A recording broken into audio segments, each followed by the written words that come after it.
Oi, siapa tu? Mana beg aku?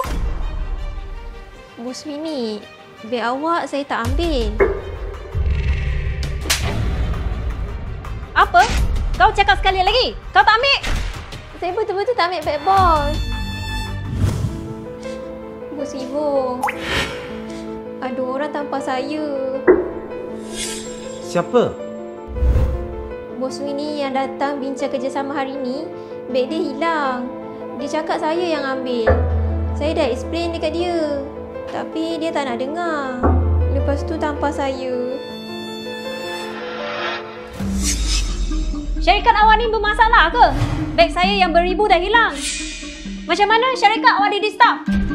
Beg bos bukan saya yang ambil. Memang kau yang ambil. Kau masih tak nak mengaku? Tadi tak ada orang pun kat sana. Cuma kau seorang je. Kau tak tahu malu ke? Cukup. Jangan gaduh. Syarikat saya ada CCTV. Kita boleh tahu lepas tengok CCTV. Kalau betul-betul dia ambil beg awak, biar awak yang uruskan dia. Tapi kalau bukan dia yang ambil, awak kena minta maaf dekat dia. Bos Winnie, awak tengok dulu dekat sini. Ini beg awak kan? Ni memang beg saya. Beg awak, Bos Joan dari syarikat awak yang ambil. Awak cuba call dia dulu untuk pastikan. Bukan staf dari syarikat saya yang ambil. Baik, saya call untuk pastikan dulu.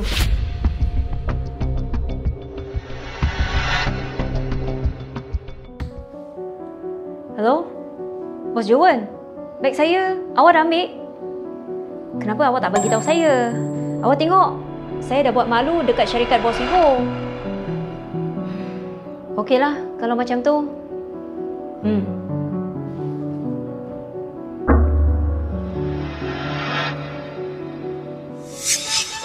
Bos Ivo, awak tengok.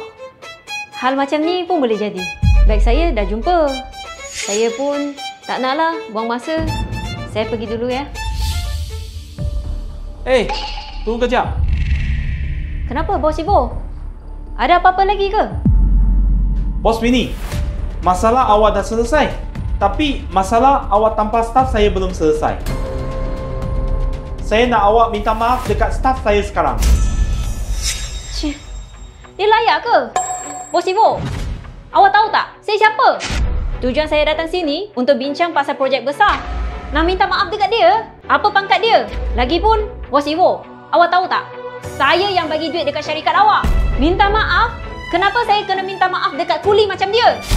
Bos Winnie, saya tahu awak kawan bisnes Bos Joan. Tapi soal pangkat tak ada tinggi atau rendah. Hanya sikap saja yang berbeza. Awak dah buat salah, awak sendiri kena mengaku. Dia siapa? Dia adalah staf saya. Lagipun dia anak yang dididik dengan sepenuh hati. Awak dengan saya tak ada perbezaan. Kita semua cuma manusia biasa je. Awak nak cakap dengan saya pasal pangkat apa? Saya nak awak terus sekarang minta maaf dekat staf saya. Awak tak payahlah cakap dengan saya pasal hal yang tak berguna ni. Tak mungkin. Macam mana pun, dia cuma kuli busuk je. Saya tak akan minta maaf dekat dia. Jangan haraplah. Syah, awak bagi tahu bahagian marketing, hentikan semua projek syarikat Bos Winnie. Lepas tu, awak pergi buat di polis. Pasal dia buat kacau dekat syarikat kita. Baik Bos Ivo. Bos Winnie, awak cuma bisnes partner biasa je. Saya nasihatkan awak, bila buat kerja dalam masyarakat, awak kena belajar jadi orang dulu. Pintu dekat sana, awak boleh keluar.